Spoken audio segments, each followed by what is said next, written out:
126-99. 22 made threes for the Lakers, a season high this year, shooting 55% from three. Luka Doncic finishes with 30, Austin Reaves with 20, and both Dorian Finney-Smith and Gabe Vincent each hit 4 threes on the day. It was an offensive juggernaut against a really, really good defensive team in the Oklahoma City Thunder. You know, OKC, they lost 2 straight now. This is only the second time this season they've lost a couple games in a row. Press the panic button? No panic button. No panic button for them, because guess what? Their next game is going to be against each other too. So they'll get a little revenge game maybe for them. But for the Lakers, they came out and they dominated this thing from start to finish. They did, and that was pretty impressive because we know what they are, who they are, talking about the big three, and will the others continue to make shots. But, Q, as we look at the standings, and you say to yourself with only 3 or 4 games left, who do you think the Lakers really want to play? Like right now, 3-6, you played Minnesota. Do you want to play the Warriors? You saw what the Warriors did to you the other night. You know what I mean? It's like, you see what I mean? It's like, do you want the Clippers? Then you got the Clippers at home, and that's, a battle of the fight of L.A. Lakers I'm not sure who you want. Minnesota? Do you want Ant-Man? You want Ant-Man? Ant-Man kind of by itself. Kind of. I know. I'm not mad at that either. I'm not mad at that either. Not to say no disrespect to nobody else, but like, he's the focal point and the big dog out there. Julius Randle has started to come on as of late, but for the whole season, it's been a little up and down. The one consistent constant has been Ant-Man. Yeah, the one thing for the Western Conference is there really is no easy competition right now. You look 1 through 10, and it's like anybody that you get, you don't really want to play them anyways because it's going to be tough. All of these series are going to be really fun to watch. But when you look at a team like the Lakers, and I know we talk defensively, they need to figure it out a little bit more because offensively they're going to get their numbers. Yeah. But you mentioned this right before we came on air. Shai Gilgeous-Alexander didn't have a single free throw attempt. The first time that's happened since 2021. That's weird and crazy to me because the way he plays the game, his game draws contact. So, I mean, for him to not get a foul, it was a couple plays I saw him holding his arms up when he went in there and thought he got fouled. One of them days, like you said, LeBron didn't shoot any free throws. So, maybe they was just not really calling a lot of calls today, but it was a blowout as well. So, when it's a blowout, let's get up out of here, run the clock. That's how it go kind of sometimes. Yeah, and Luka Doncic, obviously, we expect him to do this most nights. I mean, he had 30 points, 7 rebounds, 6 assists. He made 5 threes. All 5 of those threes were in the first half, by the way. What did you think of his performance tonight? Something that we know that Luka's going to bring to the table each night. The question is, how does he get in that kind of what I call playoff shape now with only 4 games left, Q? What do you do? Well, tonight he showed us that if you don't communicate properly on defense, you over-switch. Hartenstein, solid defense, but still too much air there, 3 ball. Same thing here. You got the big fella on the island. He gets his steam. He's going left. Isaiah Joe's kind of in no man's land. Step back, you knock down another one. Offense is the Lakers' defense right now because the opposing team's taking out of the net. Williams get a little push, get out the way. I hear a tweet, get him to the free throw line. Now, as the kids say, Q, he's in his bag. He's feeling good. You look at the score. Now you play a little trickery basketball. A little curl screen here. Pop out, catch it, wait and see what the defense does. You try to go under. Dirk, we know you're a big-time defender. There's just too much airspace for Luka. Now I'm just feeling myself, throw the ball back. I see a teammate wide open. You knock down the shot.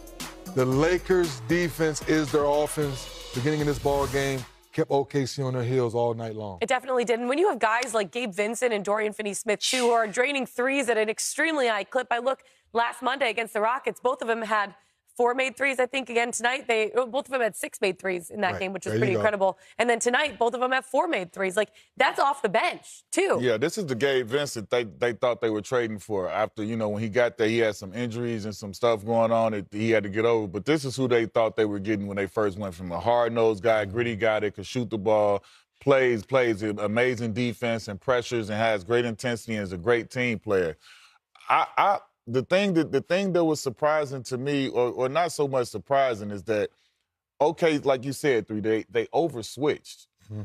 All of those plays we just looked at Luka, Hartenstein, somebody else, it's like Lou Dort wasn't on him when we saw those plays. And that's the guy who plays the best defense, who has dropped those guys' averages in those games against him. So I agree with the 3D that it was way too much over-switching and way too much Luka with a big man on an island. Yeah. And that's where he lives. He's going to thrive there every day of the week and twice on Sunday. So that's what we got today. Yeah, and twice on Sunday. It is Sunday. So he definitely there you go. did. He definitely did. 30 of them on Sunday. But here's the thing. 30 of them on twice. Yeah, 30 of them on Sunday. Yeah. But they play each other again in a couple days. So you look at OKC, what adjustments do they make? Or was it just an off game for them on the defensive side? Or do you think the Lakers really took advantage? I'm going to say that Coach Dagnoff and his staff are going to say, guys, we're going to watch a little bit of this film, and the word at the top of the film is going to say effort. They didn't do anything schematically that was so different we hadn't seen all season long.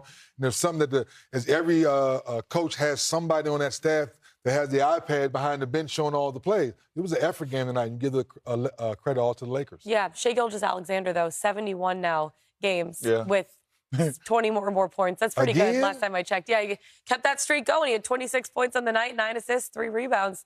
He's keeping the streak alive. Death, taxes, and SGA getting 20 plus is automatic. Like, listen.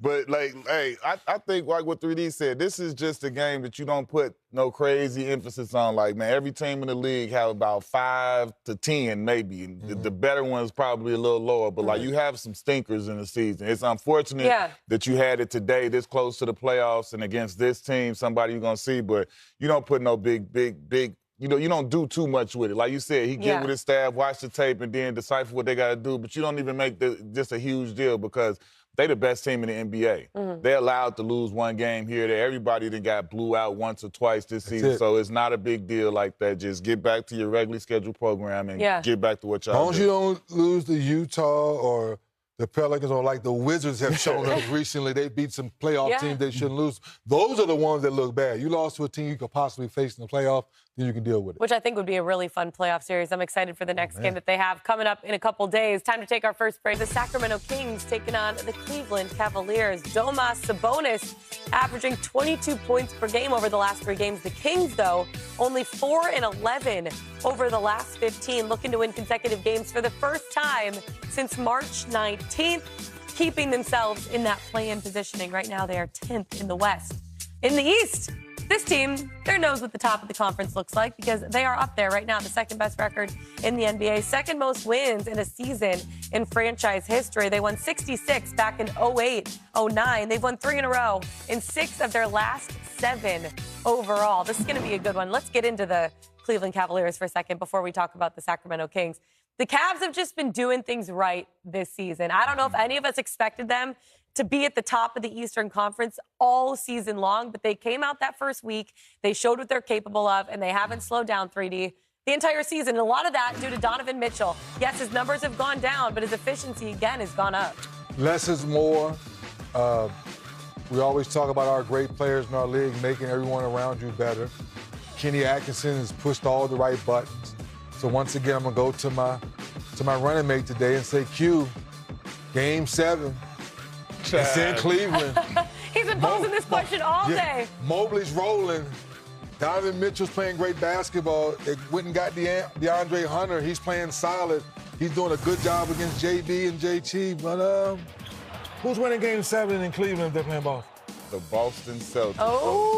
The Boston Celtics. So you're saying they're not ready to graduate. You're not quite ready to graduate because Boston's been there, done it, and they know how to navigate through the landmines. I think it's more about Boston being ready for them than them not being ready. They can be ready. I just feel like Boston is the stronger, better team, and they the defending champs, and they've been there before.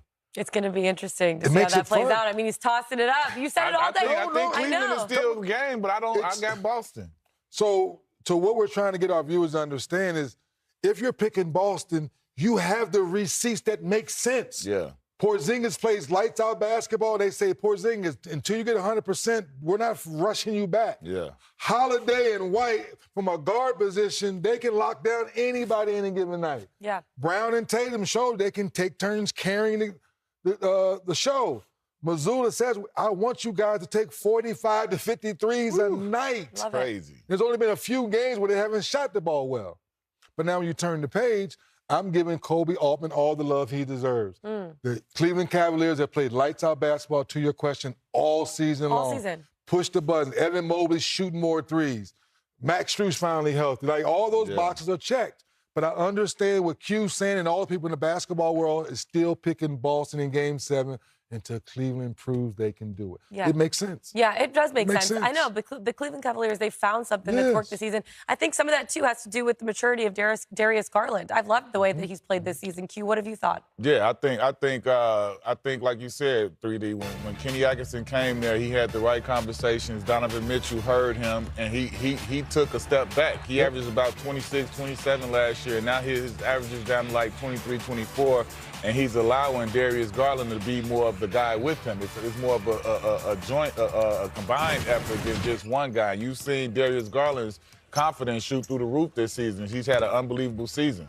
And you look at Mobley, too. I mean, 25 points, 12 rebounds, only 2 turnovers, 3 blocks at San Antonio on Friday. It's his 3rd game with 25-plus points, 10-plus rebounds, 5-plus assists this season. I think the maturity of his game, too. Yeah, Q, you got something on it? I had one more thing to say about the Donovan Mitchell, the way he's played. Because I was a teammate of Steve Nash when he won his first MVP 04-05. Yep. I do feel like while SGA and Joker clearly are the features in the MVP conversation, I feel like Donovan Mitchell deserves more credit to be at least in that top 5. Not that he's going to win it, but what he's done this year has transformed his team in a great way, making himself, taking a step back, but he's still the guy. Yeah. He still jumps up and gives 40. He still got the ball in the key moments. So I think just because his average isn't 28, 29, 30, he should still get first-team All-NBA credentials and votes and things like that in consideration, but he should also be in that MVP conversation. Yeah, that gets us into the qualification of what is